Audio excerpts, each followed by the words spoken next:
दिलवा रोवे अकेला रे पगलिया जो न मेला।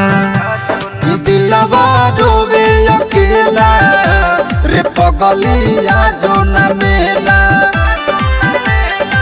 तोहरे के जाने हम जो हत बानी घूम के मेला में खोजत बानी। याद तोहर दुख देला दिलवा रोवे अकेला रे पगलिया जो न मेला। दिलवा रोवे अकेला रे पगलिया जो न मेला।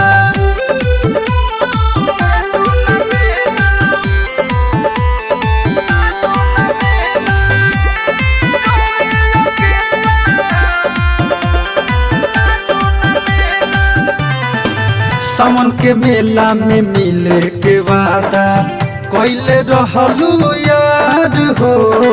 पगला के पगलाइल बुझा तो न बाटे मनलू झूठा प्यार हो।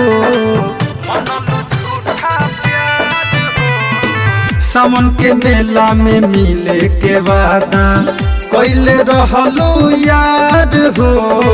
पगला के पगलाइल बुझा तो न बाटे मनलू झूठा प्यार हो।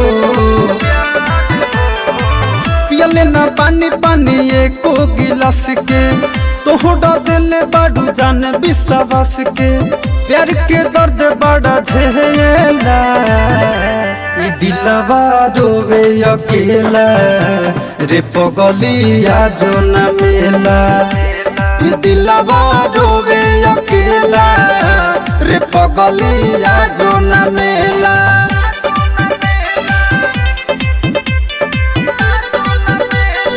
Music by Rajesh Sahni.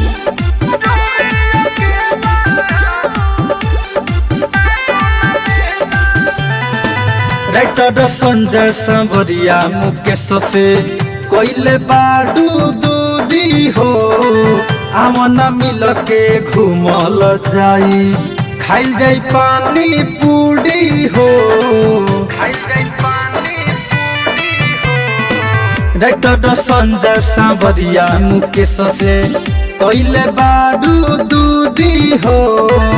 आमन मिल के घूमल जाई खाइल जाई पानी पूरी हो।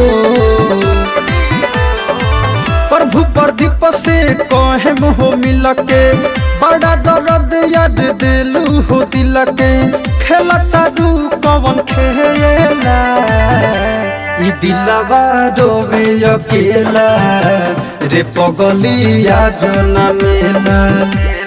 दिलवा रोवे अकेला रे पगलिया जो न